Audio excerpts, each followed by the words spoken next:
Now, let's dive into the contents of the project charter. We already know two key pieces of information. The first is that the project charter officially approves the project.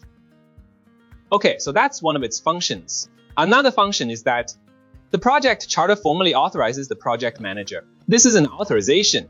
So what other information does the project charter contain? Apart from these two, is there anything else? Let's take a look.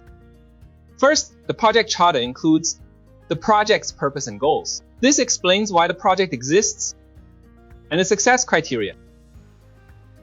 In other words, what defines success? So it clearly states the project's purpose, officially documenting its existence. Besides that, it also names the project manager and their responsibilities and authority. In short, their authorization is documented here. Of course, it also includes, if you encounter any issues, you can reach out to the higher-ups. Who are they? That will also be listed here, meaning the sponsor or others who approve the project charter. Who are they? What are their roles and authority? If you have difficulties, if you encounter any challenges, you can go to them for help. There is also other crucial information in the charter. It includes high-level requirements. So what does high-level mean? We might be unfamiliar with this term. In English, it's called high-level. It basically means looking at the bigger picture without getting into too much detail. So it's not detailed or specific. It's a broad general overview. That's what we mean by high-level requirements. Essentially, the overall requirements, a high-level project description, definition, and a high-level overview of both deliverables and what's out of scope. In other words, it's a description of the project. It's all very general. Then there's the overall risk, which is not specified in detail. This is just a rough understanding, right? And there's the pre-proved financial resources and overall milestones. These overall milestones are defined at a high level. In addition, when you see these terms, what does that tell you? So in the project charter, there will also be some important information, and that is, it's high-level information about the project's objectives. See, these are high-level. We call it high-level. It means less granular. It's relatively rough, more general information. You also need to remember this. When we were talking about the sponsor, we also mentioned that who gets to issue it? The sponsor does. The sponsor issues this information. Another piece of information mentioned is project approval requirements. That is, during the project, who's in charge of approvals, stage, and who approves them, to what is considered acceptable, as well as the exit criteria. You'll find that many projects, a certain percentage of them fail to complete.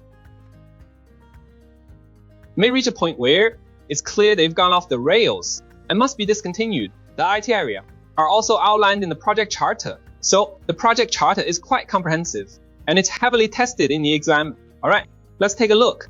A project like this is initiated externally.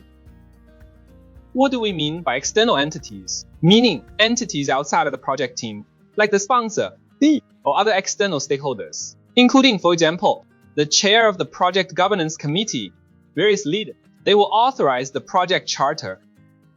And usually, this holds a certain level of authority, meaning they can reverse and support the project. And the project's initiator is the only one who can modify it. Such a project's charter, and as the project manager, you're appointed, you can't modify it.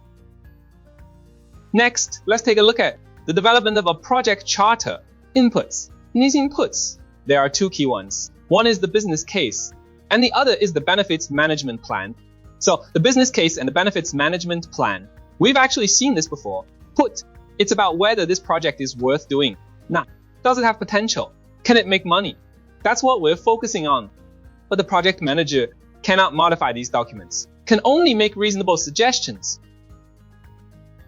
Also, when it's inputs, in addition to this information, there's another type. This refers to a project where a client and a contractor work together, where the client provides the funding, and the contractor executes it and delivers the agreed upon results. In these cases, the client and contractor will typically sign a contract. Here, the contract is referred to as an agreement.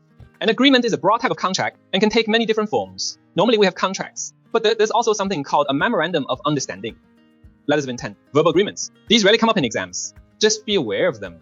Throughout this video, whenever we mention the agreement, you can simply take it as being a contract between two parties.